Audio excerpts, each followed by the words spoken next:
So today I'm going to talk about packs. So YouTube has come out with this thing called shorts, and so I thought I'll try that. And I turned one of my videos into a short, and it got a lot of hits right away, which tells me there's probably some interest in that. And I've shown this, I think I've done a whole video on it before, but I have shown it in some of my long hikes, me putting my pack on, and I'm always shocked to the comments that people that have never seen that before, because it just seems like common sense to me. But anyway, when I get up here a ways, I will demonstrate what I'm talking about, and maybe we'll talk about packs in general. You know, I've only got a couple thousand subscribers, and probably some of my best videos maybe get 300 to 500 views. And so when I get more than that, I think, well, there's probably some interest there. So we'll talk about it, how you put your pack on, how I put mine on, and why. So let me just demonstrate what I'm talking about. You know, as a kid, I put my pack on like everybody else. You know, you'd pick it up, throw it on this arm, put this arm on. Now this strap is twisted right here. That happens a lot, and it's going to happen more and more if you start twisting it, and it just kind of gets into the habit of twisting like that. The other thing is, if you wear a watch, putting your arm through, sometimes it catches.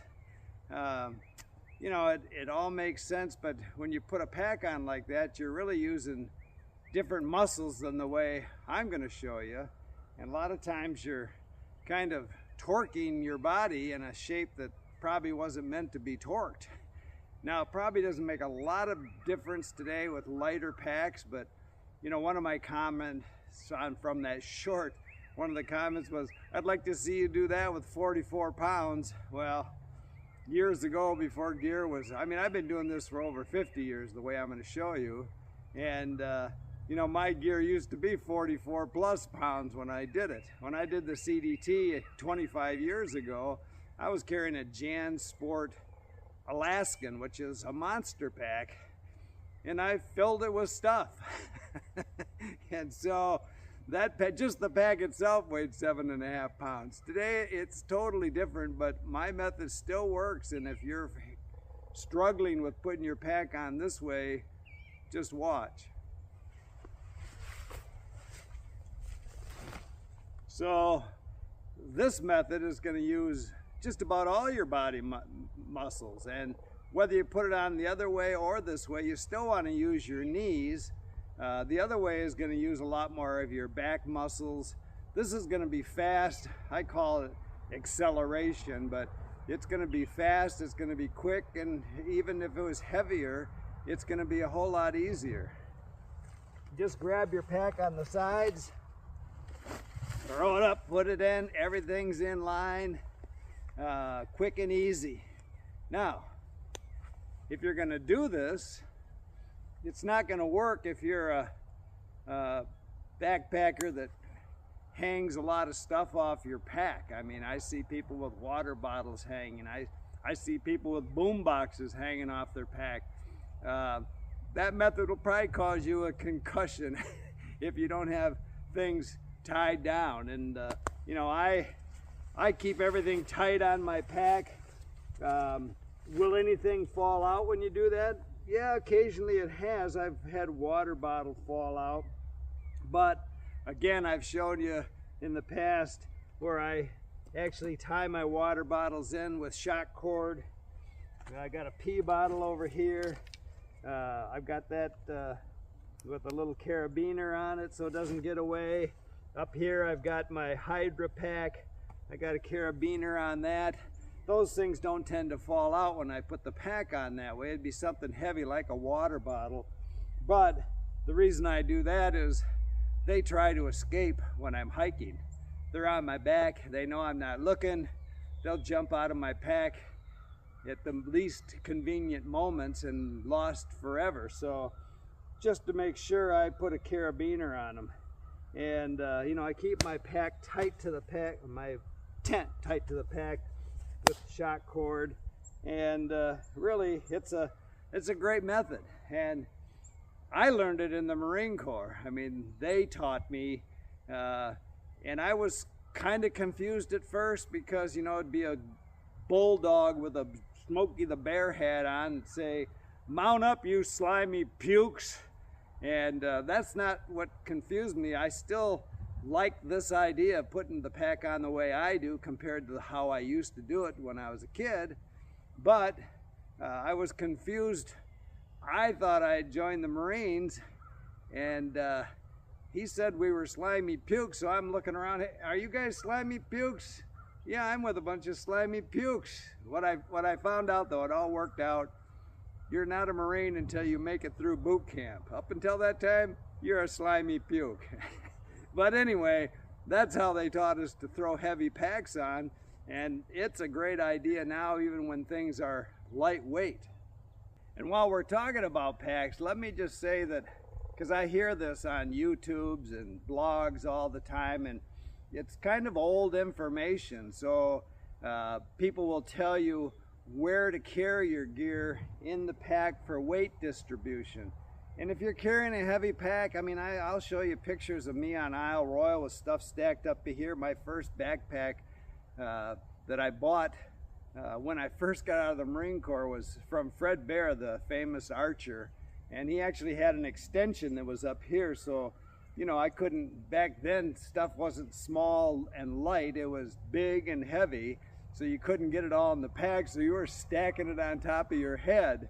And so in that case, with all that weight and real estate above your head, yeah, weight distribution was important. But today, you know, a lot of people are carrying a purse. And I'm not carrying that much here, so I put my gear where I want it organized, and it makes really little difference to, you know, how it carries. But you got to figure that out for yourself.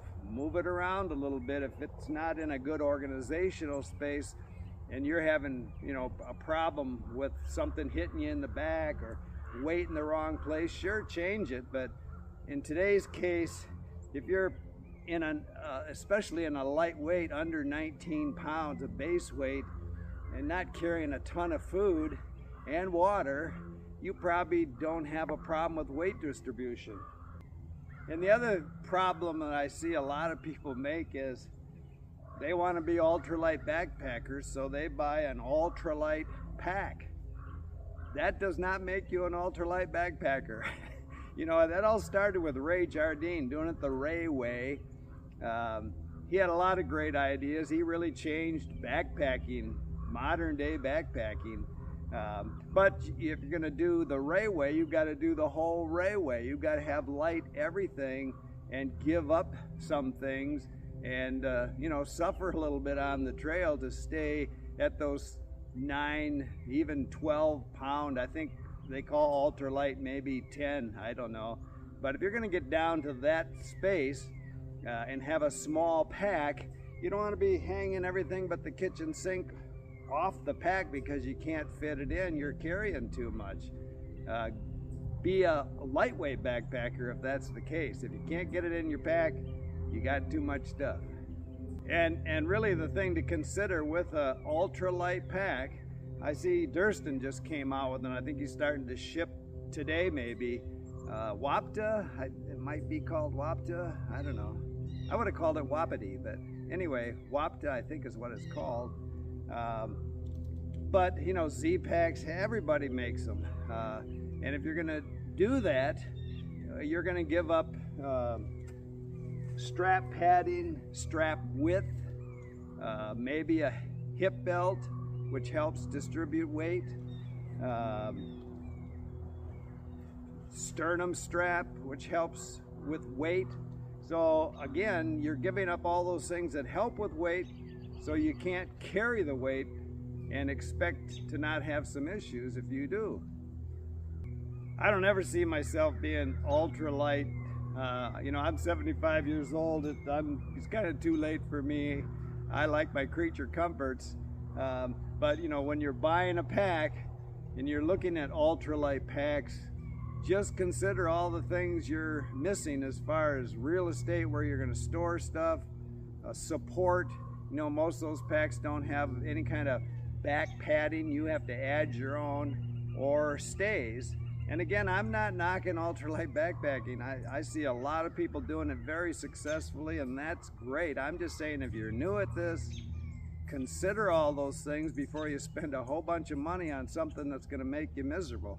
If you're going down the trail and this pack is irritating you in any way, you've got the wrong setup. So do your homework before you get out there. Keep smiling.